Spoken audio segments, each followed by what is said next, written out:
नमस्कार दोस्तों आज मैं थोड़ा सा लीक से हटकर आपसे बात करूंगा। मेरे को एक भाई ने कमेंट्स के जरिए ये पूछा है कि क्या लड़कियां भी शादी के बाद सुहाग रात के लिए उत्सुक होती हैं? दोस्तों, हम जिस देश में रहते हैं वहाँ पर इस तरह की बात करना ठीक नहीं माना जाता, जबकि होना ये चाहिए कि हमें अपने छोटों को इस तरह की शिक्षा एक उचित दायरे में देनी जरूरी है।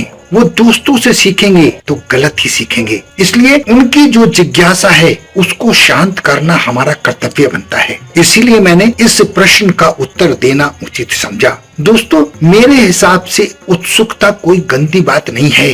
लड़का और लड़की दोनों ही उतावले होते हैं जब सुहाग रात का वक्त आता है। और मैंने एक किताब में पढ़ा था कि सुहाग रात शब्द को सुनकर तो गूंगे भी बोल पड़ते हैं।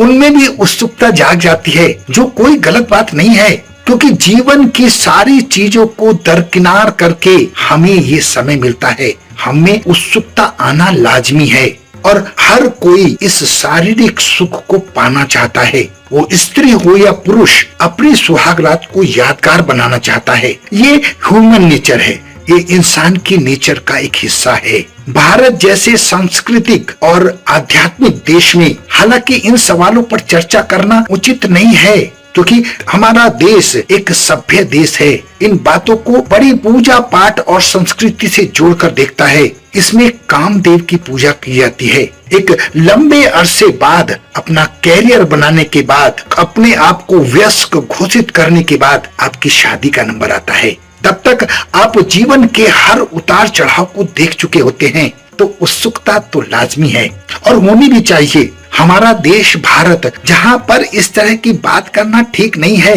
काफी हद तक सही भी है, क्योंकि कर्तव्यों का निर्वाह करते करते इस देश में अंत में ये मौका आपको मिलता है।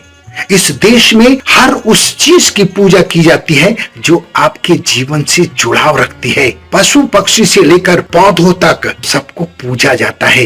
ये इस देश, ये महान संस्कृति का हिस्सा है और हमें इसका आदर करना चाहिए। ऐसी संस्कृति आपको कहीं देखने को नहीं मिलेगी। अब मैं अपने पॉइंट्स पर वापस आता हूँ कि उत्सुकता कोई गलत चीज नहीं है। अगर लड़के लड़कियां सुहाग रात को लेकर उत्सुक हैं तो उन्हें होना चाहिए। उसे यादगार बनाने के लिए आपको हर वो काम करना चाहिए जो आप अपने दायरे में रहकर कर सकते हैं, क्योंकि आपको इस समय समाज ने एक सर्टिफिकेट दे दिया होता है कि जाइए और शारीरिक सुख का आनंद लीजिए, जो कहीं से भी कोई गलत बात नहीं है।